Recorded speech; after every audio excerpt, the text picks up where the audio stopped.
Selamat pagi, selamat siang, selamat sore, dan selamat malam untuk kalian karena tetap sehat selalu. Saya Arya Minjat sini ingin memberikan sedikit informasi tentang framework yang bernama Kodular. Ya, ini framework ini berguna untuk membuat aplikasi mobile, teman-teman. Jadi kalau kalian penasaran apa itu Kodular, kalian bisa cari aja di Google di ini. Kodular.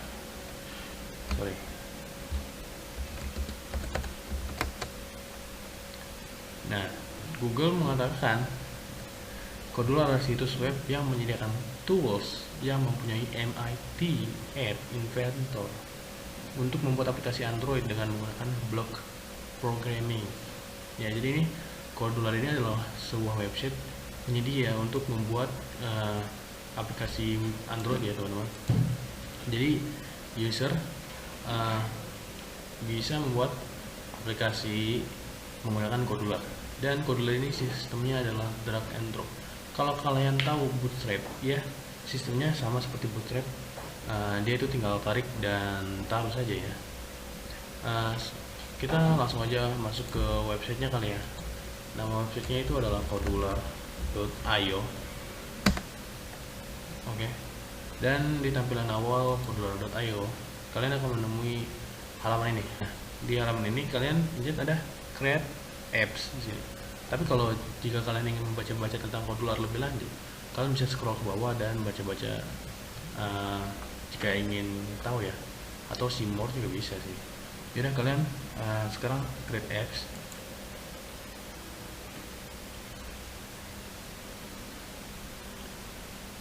Nah, di sini saya langsung diarahkan ke kreator Kodular. Kenapa? Karena saya sebelumnya sudah login, tapi saya akan logout sebentar karena ingin mempraktekkan. Jadi gini, saat kalian pencet create apps, kalian akan diarahkan ke halaman login atau sign in atau daftar juga. Jika kalian sudah punya akunnya, kalian mengisi email dan passwordnya di sini. Tapi kalian juga bisa login dengan menggunakan Google, GitHub, dan Twitter ya, teman-teman. Atau kalian juga bisa create akun di sini.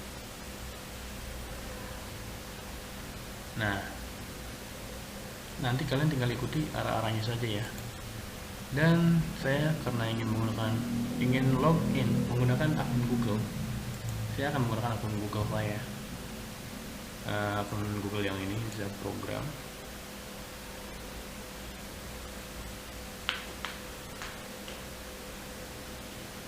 Nah, seperti ini ya. Kalau tampilannya seperti ini, kalian ke project, dan dia itu kan akan ngeload. Pencet projectnya dan edit in creator.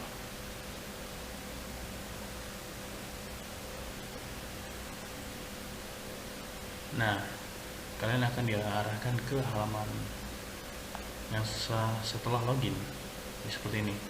Atau bisa juga kalian jika mendapat halaman seperti ini saat kalian login, kalian bisa saat sudah muncul halaman seperti ini, kalian bisa kembali ke halaman home dan klik lagi create apps-nya ini. Nanti akan diarahkan ke halaman kreator. Nah, jadi kita tidak perlu harus memencet project, lalu kan kalau baru-baru kan tidak ada project ya, jadi agak bingung juga sih saya. Jadi mendingan saat menemui halaman seperti ini, kalian kembali ke halaman home dan pencet create apps, dan ini dihapus saja, di close maksudnya. Nah, sini sudah ada project, saya hapus dulu. Cara hapus project itu nih, lihat ada tombol tempat sampah di sini, dan kalian diminta untuk mengetikkan nama projectnya untuk membuat konfirmasi. Nah, di sini ada tulisan namanya create project untuk membuat project baru, dan ini adalah import project untuk mengimport project yang sudah ada lalu dimasukkan ke dalam akun kalian. Kita akan mulai dari create project ya. Project name ini adalah project 1, dan ini kalian tidak usah pedulikan dulu.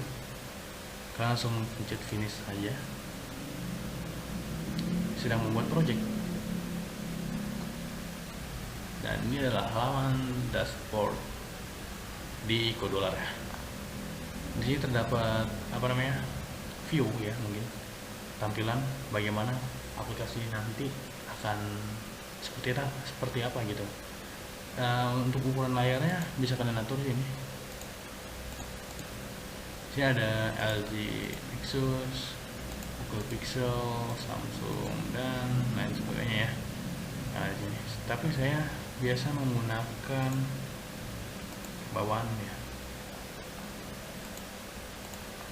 Itu Google Pixel 3. Dan di samping kiri sini terdapat mungkin tools ya, bisa dibilang. Saya mungkin akan menjelaskan sedikit tentang tools yang memungkinkan akan sering terpakai untuk kalian.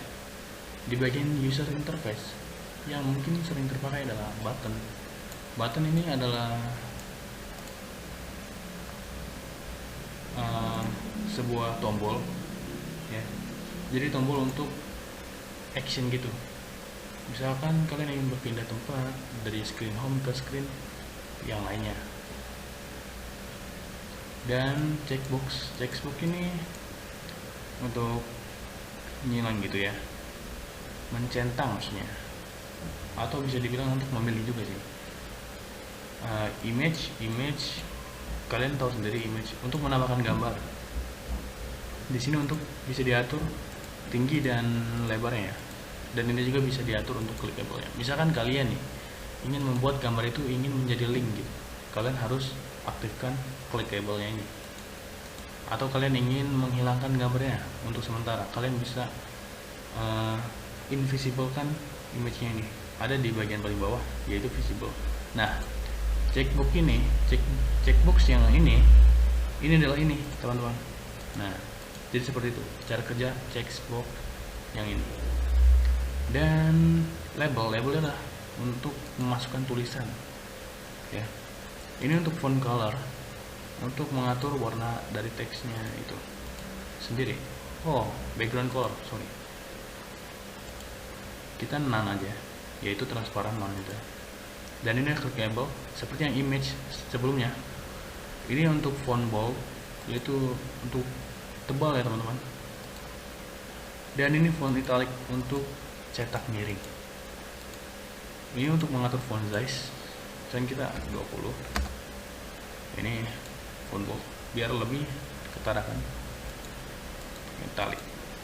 Dan kalian juga bisa mengatur height dan width-nya.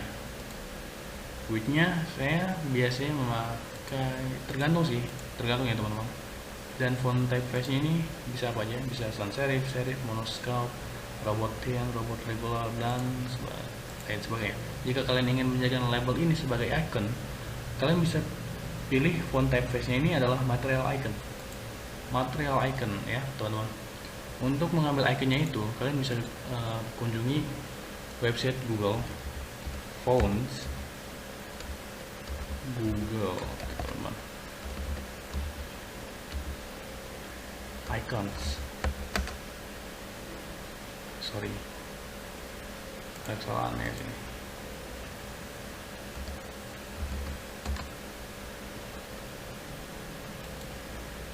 Nah, icon di sini bisa kalian gunakan untuk typeface tadi ya, yaitu dengan cara kalian memilih iconnya. Misalkan kita pilih icon setting, dan di bawah sini ada tulisan setting. Ini kalian copy aja dan kalian masuk ke Codolarnya, tagnya itu diubah menjadi settings. Nah, jadi dia itu berubah menjadi icon setting atau account circle. Seperti biasa kita salin juga, lalu tempel juga di sini. Jadi kalian tidak perlu mendownload gambar untuk mendapatkan icon karena Google sendiri sudah menyiapkan icon. Dan untuk yang selanjutnya kita akan menggunakan Notifier Nah, tools yang selanjutnya mungkin yang akan sering kalian pakai adalah Notifier. Notifier ini sistemnya tuh dia bisa ditaruh di mana saja karena dia itu tidak bentuk secara fisik.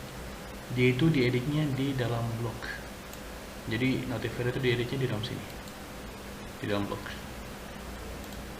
Nah, misalkan ya, ketika button ini dipencet, muncul notifikasi di bawah, kamu telah memencet button, gitu ya. Coba kita coba ya. When, enggak, ke screen satu, bukan, sorry, ke button. When button satu diklik, ketika button satu diklik, sebenarnya di sini di dalam notifier ini banyak ya teman-teman.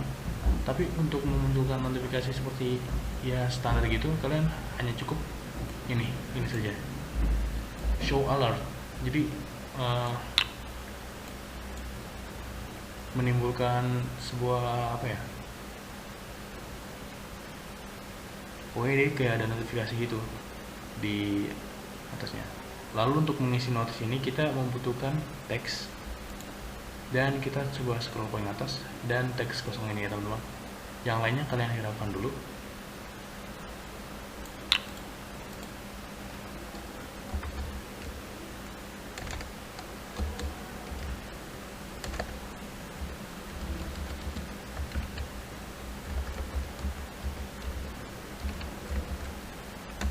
Misal seperti ini ya.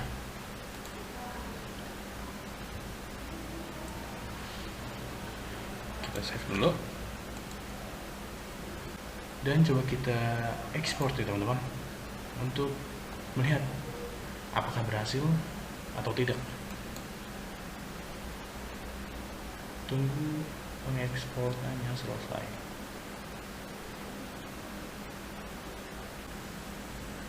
Nah, link ini nanti kalian tuliskan di dalam Chrome HP kalian untuk mendownload aplikasinya. Dan link ini hanya berlaku selama 10 menit ya teman-teman. Catatan, this link is valid only for 10 minutes. Jadi hanya berlaku dalam 10 menit. Kita close aja karena saya sudah mendownloadnya. Mari kita coba lihat. Nah, jadi kita coba lihat apakah aplikasi yang tadi kita bikin itu berhasil atau enggak untuk menampilkan notifikasi ya teman-teman. Jika button ini dipencet akan muncul notifier. Nah, seperti itu teman-teman. Lihat di bawah, ketika saya memencet tombol button akan muncul notifikasi. Nah, seperti itu.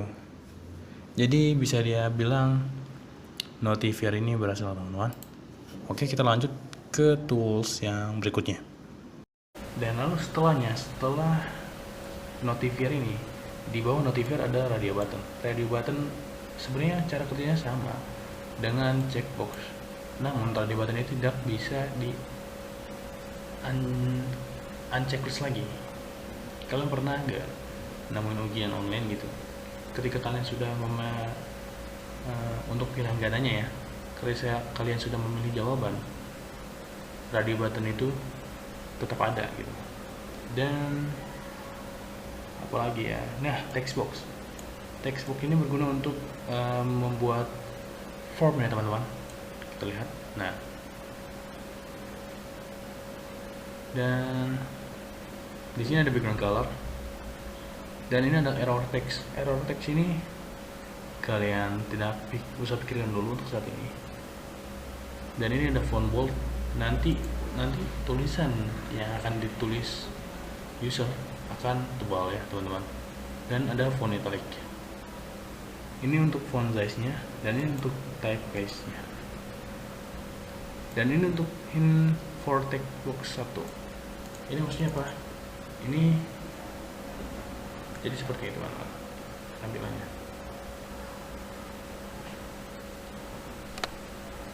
Ini adalah teks yang tidak terlihat ya dalam Codular sini, kalian kalau ingin melihatnya harus menginstal aplikasinya atau kalian connect to Companion. Companion itu apa? Companion itu adalah sebuah aplikasi untuk mengecek tampilan yang kita buat dengan Codular. Jika kalian sudah mendownload aplikasi Companion di HP kalian, download di HP kalian aplikasi Companion, lalu kalian bisa masukkan kode ini atau kalian bisa scan barcode yang sini. Nanti otomatis aplikasi dan Codularnya terhubung. Dia itu seperti live browser, teman-teman. Jadi jika kalian mengubah tampilan yang ada di sini, tampilan yang terkonek di Companion HP kalian juga akan berubah. Jadi lebih mempermudah untuk kalian bekerja. Nah, kita ke yang selanjutnya. Mungkin itu aja untuk user interface ya. Nah, selanjutnya kita akan ke setelah text box ini, mungkin itu saja untuk bagian user interface. Kita melanjut ke layout dan ke general ya teman-teman. Ini adalah hal yang paling penting menurut saya. Mungkin yang sering saya pakai adalah card view. Card view ini bentuknya seperti ini teman-teman, dan settingan defaultnya adalah seperti ini. Kalian bisa ubah settingan defaultnya. Dan ini full clickable. Jadi seperti yang tadi saya sudah bilang, seperti image ya teman-teman. Jadi ini adalah horizontal. Horizontal adalah horizontal teman-teman. Misalkan nih, saya taruh kartnya di dalam horizontal ini. Lalu kita duplikat kartnya.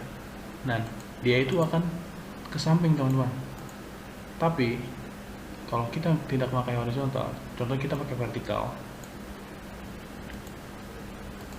kita akan taruh kart sini dan kita duplikat kartnya, yaitu akan ke bawah. Jadi sampai sini kalian paham kan apa arti horizontal dan vertikal? Ini sangat penting ya. Dan apa itu horizontal scroll arrangement dan apa itu juga vertical scroll arrangement? Sebenarnya sama seperti horizontal pada yang biasa. Namun jika kartnya ini terlalu banyak, nanti di tampilan Companion kalian bisa scroll ini ke sampai paling ujung gitu teman-teman. Berapapun jumlahnya. Dan itu juga cara kerja itu juga sama dengan vertical scroll arrangement. Jika itemnya terlalu banyak, ini juga akan bisa di scroll teman-teman, seperti yang horizontal scroll arrangement. Namun dia ini harus ditentukan untuk ukurannya. Kalau height-nya maksudnya, jadi itu bisa berapa ya? Mungkin 40%. Sorry. Nah, ini memang kelihatan cuma 2. Tapi nanti jika kalian Companion dan kalian scroll ke bawah, itu akan ada card 1 lagi. Dan akan ada card 2 lagi, card 3 dan card 4. Jadi ada berapa card di dalam situ. Untuk vertical scroll arrangement dan vertical biasa, dan untuk horizontal scroll arrangement dan horizontal biasa, kalian sudah paham ya teman-teman, harusnya. Dan space, ini adalah space itu sesuai dengan namanya, untuk mengatur jarak. Nah, seperti ini.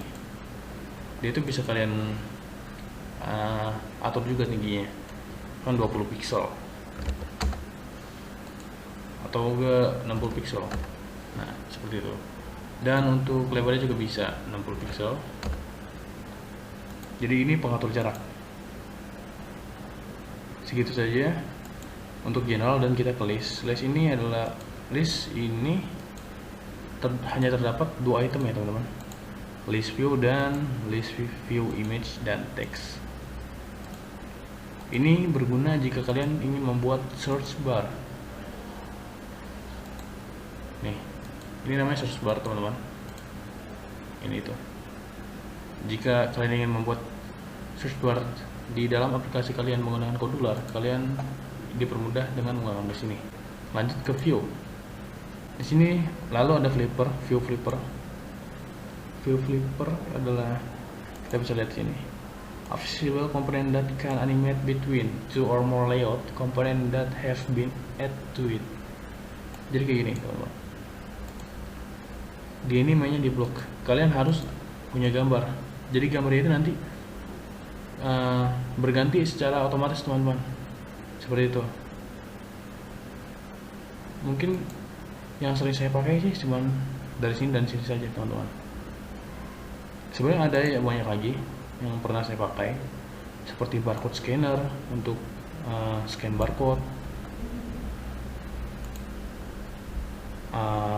Ada juga spreadsheet, TinyDB, dan Google Firebase ya teman-teman. Sebenarnya bisa. Dan ini nih, YouTube player, dia itu bisa memplay video di YouTube. Oke. Ya teman-teman, sebenarnya masih banyak sekali yang terdapat di dalam Codeler ini, toolsnya atau alat-alatnya. Namun saya mungkin tidak bisa menjelaskan satu persatu karena saya pun masih belum terlalu paham dengan alat-alat yang ada di Codeler. Maksudnya itu, cuman ya, saya hanya tahu beberapa, seperti sound ini untuk kalian bisa memplay suara dari aplikasi yang kalian bikin di Codeler gitu. Mungkin segitu saja sih pengenalan tentang Codeler dari saya. Saya pamit undur diri. Assalamualaikum warahmatullahi wabarakatuh.